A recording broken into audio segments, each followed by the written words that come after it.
ರಿಥಮ್ ಕನ್ನಡಕ್ಕೆ ಸ್ವಾಗತ. ದಿನದ ಪ್ರಮುಖ ಸುದ್ದಿಗಳು. ಮಹದಾಯಿ ನದಿ ನೀರಿಗಾಗಿ ನಾವೆಲ್ಲರೂ ಪಕ್ಷಭೇದ ಮರೆತು ಹೋರಾಟ ಮಾಡಬೇಕಿದೆ. ಬಿಜೆಪಿ, ಕಾಂಗ್ರೆಸ್, ಜೆಡಿಎಸ್ ಸೇರಿ ಎಲ್ಲರೂ ಹೋರಾಟ ಮಾಡಬೇಕು. ರಾಜ್ಯಕ್ಕೆ ಆದ ಅನ್ಯಾಯ ಸರಿಪಡಿಸಲು ಶಕ್ತಿ ಮೀರಿ ಹೋರಾಟ ಮಾಡೋಣ. ನಾನು ಇನ್ನು 4-5 ವರ್ಷ ಬದುಕಿರುತ್ತೇನೆ. ನನ್ನ ಕೊನೆ ಉಸಿರಿರುವವರೆಗೂ ಹೋರಾಟ ಮಾಡುತ್ತೇನೆ ಎಂದು ಮಾಜಿ ಪ್ರಧಾನಿ ಎಚ್.ಡಿ. ದೇವೇಗೌಡ ಹೇಳಿದರು.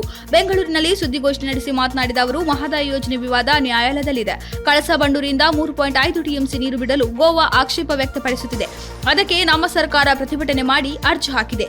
ವಿವಾದ ಕೋರ್ಟ್ನಲ್ಲಿರುವಾಗ ಪ್ರಧಾನಿ ಏನು ಮಾಡುತ್ತಾರೆ? ಹಾಗಾಗಿ ನಮ್ಮವರು ಕೋರ್ಟ್ನಲ್ಲಿ ಪ್ರಬಲ ವಾದ ಮಾಡಬೇಕು. ನಾವೆಲ್ಲ ಪಕ್ಷಭೇದ ಮರೆತು ಹೋರಾಟ ಮಾಡಬೇಕು ಎಂದು ಕರೆ ಕೊಟ್ಟರು. ದೆಹಲಿಯಲ್ಲಿ ಅಭೂತಪೂರ್ವ ಗೆಲುವಿನೊಂದಿಗೆ ಅಧಿಕಾರಕ್ಕೆ ಏರಿರುವ ಬಿಜೆಪಿ ತನ್ನ ಸರ್ಕಾರವನ್ನ ಫೆಬ್ರವರಿ 19 ಅಥವಾ 20ರಂದು ನಡೆಸುವ ಸಾಧ್ಯತೆ ಇದೆ. ಪ್ರಧಾನಿ ನರೇಂದ್ರ ಮೋದಿ ಅಮೆರಿಕಕ್ಕೆ ತೆರಳಿರುವ ಕಾರಣ ಸಿಎಂ ಆಯ್ಕೆ ವಿಳಂಬವಾಗಿದೆ. ಶುಕ್ರವಾರ ರಾತ್ರಿ ಅವರು ದೆಹಲಿಗೆ ಮರಳಿದ್ದು, ಶನಿವಾರ ಅಥವಾ ಭಾನುವಾರ ಸಿಎಂ ಆಯ್ಕೆಗೆ ಮೋದಿ ನೇತೃತ್ವದಲ್ಲಿ ಸಭೆ ನಡೆಯಲಿದೆ. ಈ ಹಿನ್ನೆಲೆಯಲ್ಲಿ 15 ಶಾಸಕರ ಪಟ್ಟಿಯನ್ನು ವರಿಷ್ಠರು ಸಿದ್ಧಪಡಿಸಿದ್ದಾರೆ. ಪಟ್ಟಿಯಲ್ಲಿ 9 ಜನರನ್ನ ಅಂತಿಮವಾಗಿ ಆಯ್ಕೆ ಮಾಡಲಾಗುತ್ತದೆ. ಈ 9 ಮಂದಿಯಲ್ಲಿ ಒಬ್ಬರನ್ನ ಸಿಎಂ, 6 ಜನರನ್ನ ಸಚಿವರು ಹಾಗೂ ತಲಾ ಒಬ್ಬರನ್ನ ಸ್ಪೀಕರ್ ಹಾಗೂ ಉಪ ಸ್ಪೀಕರ್ ಹುದ್ದೆಗೆ ನಾಮನಿರ್ದೇಶನ ಮಾಡಲಾಗುತ್ತದೆ ಎಂದು ಮೂಲಗಳು ಹೇಳಿವೆ. ಅಮೆರಿಕದಲ್ಲಿರುವ ಭಾರತೀಯ ಅಕ್ರಮ ವಲಸಿಗರ 2ನೇ ಹಂತದ ಗಡೀಪಾರು ಪ್ರಕ್ರಿಯೆ ಆರಂಭವಾಗಿದೆ. 119 ಮಂದಿ ಅಕ್ರಮ ವಲಸಿಗರನ್ನ ಹೊತ್ತಿರುವ ಅಮೆರಿಕದ ವಿಮಾನ ಶನಿವಾರ ಪಂಜಾಬ್ನ ಅಮೃತಸರಕ್ಕೆ ಬಂದಿಳಿಯಲಿದೆ ಎಂದು ಅಧಿಕಾರಿಗಳು ತಿಳಿಸಿದ್ದಾರೆ. ಈಗ ಬರುತ್ತಿರುವ ಅಕ್ರಮ ವಲಸಿಗರ ಪೈಕಿ 67 ಮಂದಿ ಪಂಜಾಬ್ನವರೇ ಆಗಿದ್ದಾರೆ. ಪ್ರಧಾನಿ ನರೇಂದ್ರ ಮೋದಿ ಅಮೆರಿಕ ಪ್ರವಾಸದಲ್ಲಿರುವಾಗಲೇ ಗಡೀಪಾರು ಪ್ರಕ್ರಿಯೆಯನ್ನು ಮುಂದುವರೆಸಿದೆ. ಇತ್ತೀಚೆಗಷ್ಟೇ 104 ಮಂದಿ ಭಾರತೀಯ ಅಕ್ರಮ ವಲಸಿಗರನ್ನ ಅಮೆರಿಕದಿಂದ ಭಾರತಕ್ಕೆ ಕಳುಹಿಸಲಾಗಿತ್ತು.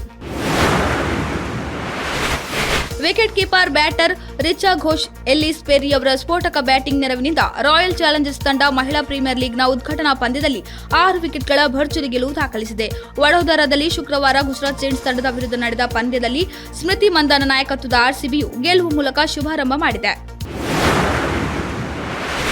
ಕನ್ನಡ ಸಿನಿಮಾ ರಂಗದಿಂದ ಹೆಸರು ಮಾಡಿ ಪರಭಾಷೆಗೆ ಜಂಪ್ ಆಗಿರುವ ರಶ್ಮಿಕಾ ಮಂದಣ್ಣ ಇದೀಗ ಕನ್ನಡಿಗರ ಕೆಂಗಣ್ಣಿಗೆ ಗುರಿಯಾಗಿದ್ದಾರೆ. ಕನ್ನಡ ಚಿತ್ರೋದ್ಯಮದಿಂದಲೇ ಅನ್ನ ಕಂಡುಕೊಂಡಿರುವ ಈ ನಟಿ ಮಾತಿನಲ್ಲೇ ಪ್ರಮಾದ ಮಾಡಿಕೊಂಡಿದ್ದಾರೆ.